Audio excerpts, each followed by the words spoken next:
Middle class. இந்த ஒரு படத்த நம்ம பார்க்கும்போது, நம்ம லைஃப்ல நடக்குற சம்பவத்த இந்த ஒரு படத்துல போட்டு வச்சிருக்காங்க. கண்டிப்பா சொல்றேன், இந்த ஒரு படம் தியேட்டர்ல மஸ்ட் வாட்ச்சா உட்காந்து எல்லாரும் பார்க்கணும் காய்ஸ். இந்த படத்துல நம்ம முனிஷ்காந்த், நம்ம விஜயலட்சுமி இவங்க 2 பேரும் தான் 2 பேரும் கணவன் மனைவியா நடிச்சிருப்பாங்க. ஒரு மகன், ஒரு மகள். இந்த லைஃப் ஃபுல்லா ஒரு பக்கத்துல வாழ்ந்துகிட்டு இருப்பாங்க. வாழ்ந்துகிட்டு இருக்கும்போது எப்படி சொல்றது, ரொம்ப வறுமையில இருக்கிற மாரி காமிச்சிருப்பாங்க. ஹீரோ நம்ம முனிஷ்காந்த் வந்து ஒரு அக்வா கம்பெனில வந்து வேலை பார்ப்பாப்புல. வேலை பார்த்துக்கிட்டு இருக்கும்போது, நம்ம எவ்வளவுதான் கஷ்டப்பட்டாலும் அந்த சம்பளத்துக்குள்ளே நம்ம எல்லாத்தையும் சமாளிக்கணும் அப்படின்னு நினைச்சுக்கிறது நம்ம ஹீரோ. ஆனா அதே மீறி ரொம்ப ஆடம்பரமா செலவழிக்கிற நம்ம ஹீரோயினி. நம்ம ஹீரோயினி ஒரு பக்கத்துல வந்து எதை கெடுத்தாலும் முனிஷ்காந்த் எதுக்கு எடுத்தாலும் குறை சொல்லிக்கிட்டே இருக்குது. அவங்க அப்படி இருக்காங்க, இவங்க இப்படி இருக்காங்க. ஆனா நீங்க வந்துட்டு ஏன் இப்படியே இருக்கீங்க, இந்த ஒரு காலத்துக்கு ஏத்த மாதிரி நம்ம இருக்கணும், வைக்கணும், பெரிய பெரிய அப்பார்ட்மெண்ட் எல்லாம் வாங்கணும் அப்படின்னு சொல்லிவிட்டு நம்ம ஹீரோயினி ஒரு பக்கத்தை சொல்லிக்கிட்டு இருக்காங்க. இதெல்லாம் முனிஷ்காந்துக்கு ஒரு பக்கம் பிடிக்காது. அவருக்கு எப்படிப்பட்ட ஆசை வேணும்னா, அப்பார்ட்மெண்ட் இதெல்லாம் நம்ம தேவை கிடையாது, நல்ல ஒரு அழகான கிராமம், விவசாயம் இது மட்டும் இருந்தாலே போதும், நம்ம நல்லா லைஃப் வாழலாம் அப்படின்னு சொல்லிவிட்டு அவர் ஒரு பார்த்து சொல்லுவாப்புல. ஆனா ஹீரோயினுக்கு அதெல்லாம் பிடிக்கவே பிடிக்காது.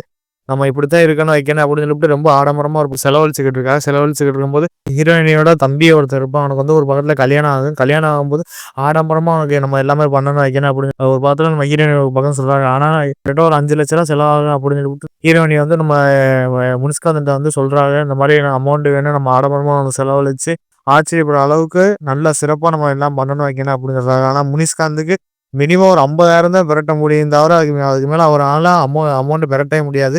அதுக்கப்புறம் ஒரு பக்கத்துல வந்து ரொம்ப ஒரு ஜாக்பாட் ஒன்று அடிக்குது. எப்படின்னா முனிஷ்காந்த் அப்போ ஒரு ஆளுக்கு வந்து வேற லெவலில் ஒரு பெரிய ஒரு வாழ்க்கை ஒன்று கொடுத்துருப்பாப்புல.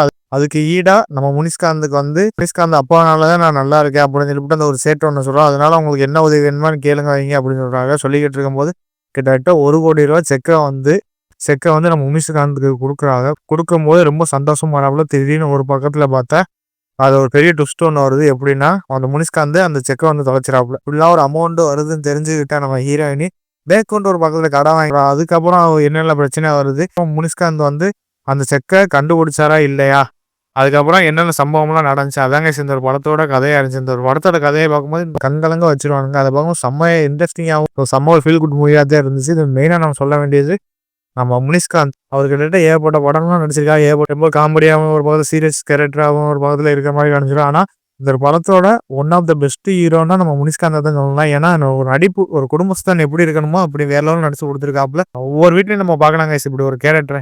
ஆண்கள் படும் துயரம் யாருக்கும் புரியாது. அவ அப்படி இருக்காது, இவ இப்படி இருக்கா, நமக்கு எதுவுமே அமையாது. ஆண்களை பொறுத்த வரைக்கும் நமக்கு எதுவுமே அமையாது. வேற லெவலில் ஒரு பக்கத்துல வெளிப்படுத்தாப்புல. அதை பார்க்கும்போது சீன்லாம் பார்க்கும்போது நமக்கே கண்ணீர் தண்ணி வந்துடும். மனைவிக்கு இதெல்லாம் தெரியாது. அவனுக்கு வந்து உழைச்சு கொடுக்கணும், கை நிறைய காசு கொடுக்கணும், ஆடம்பரமா செலவழிக்கணும், அப்படிதான் மனைவிமார்கள்லாம் இருப்பாங்க. ஆனா இதுல முனிஷ்காந்த் ஆக்டிங் கண்டிப்பா சொல்லுங்க, வேற லெவல் சம்பவம் பண்ணியிருக்காப்புல. கண்டிப்பா ஒரு வாழ்த்து தெரிவிக்கணும். அதுக்கப்புறம் இந்த ஒரு படத்தோட ஹீரோயினியா நம்ம விஜயலட்சுமி, அவங்கள பார்த்தாலே இப்படி ஒரு பொண்டாட்டியும் நமக்கு தேவை கிடையாதுடா அப்படியே நமக்கே தோணும். ஏன்னா இப்படிப்பட்ட பொண்டாட்டியா நம்ம முனிஷ்காந்த் கல்யாணம் பண்ணி வச்சிருக்கானுங்க அப்படியே நமக்கே தோணுச்சு. ஏன்னா ஒரு முனிஷ்காந்தை போட்டு எப்படி சொல்றது, ரொம்ப மன உளைச்சல் ஆளாக்குற அளவுக்கு ஏகப்பட்ட விஷயம்லாம் பண்ணுவாங்க. அதை பார்க்கும்போது நமக்கு ஒரு பக்கத்துல பார்த்தா ரொம்ப இரிட்டேட்டிங்கா இருக்கு. தலைவா இவ்வளவு எப்படியாச்சும் நீ டைவர்ஸ் பண்ணிட்டு போயா அப்படின்னு நமக்கு ஒரு பக்கத்துல ரொம்ப நம்மளே வெறுப்பேற்றுற அளவுக்கு ஒரு நடிப்பு வேற லெவல்ல இருந்துச்சு. அதான் ஒரு உண்மையான ஒரு நடிப்பா போட்டு இந்த படத்துல காமிச்சிருக்காங்க. கண்டிப்பா சொல்றேன், அவ ஆக்டிங் வந்து ஒரு பக்கத்துல பார்த்தா அவளு என்ன எப்படி சொல்றது, ஈஸியா எல்லாமே சமாளிக்கிற மாதிரி தான் இருக்கு. ஆனா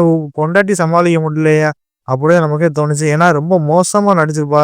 பார்க்கும்போது அவ நம்ம விஜயலட்சுமி ஆக்டிங்ல இருந்து எல்லாமே பார்க்கறதுக்கு ரசிக்க முடியாதான் இருந்துச்சு.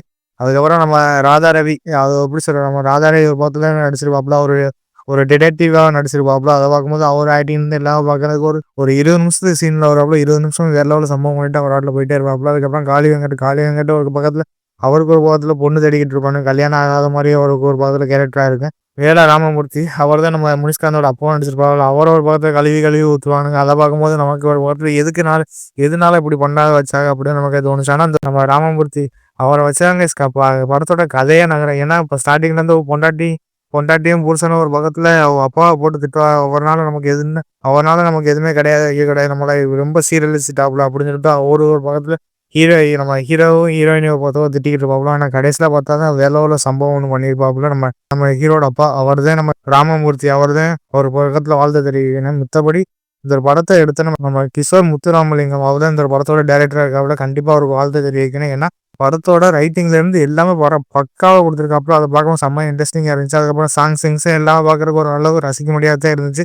எல்லா ஆண்களும் கண்டிப்பாக பார்க்க வேண்டிய ஒரு படம். கடவுள் நம்மளை எப்பவுமே மிடில் கிளாஸாக தான் வச்சிருப்பாளா, அதுக்கப்புறம் ஒரு அதிர்ஷ்டம் ஒன்று கொடுக்குறாப்புல, அந்த ஒரு அதிர்ஷ்டத்தை அவரே பிடுங்கிட்டு இருக்காப்புல அப்படின்னு சொல்ற விஷயம்லாம் பார்க்கும்போது அந்த சீன்லாம் வரும்போது நம்ம அந்த ஒரு டைலாக் வந்து முனிஷ்காந்த் பேசாப்புல, அதை பார்க்கும்போது நமக்கே ஒரு பார்த்து கண் கலங்கு அளவுக்கு அந்த சீன்லாம் இருக்கு.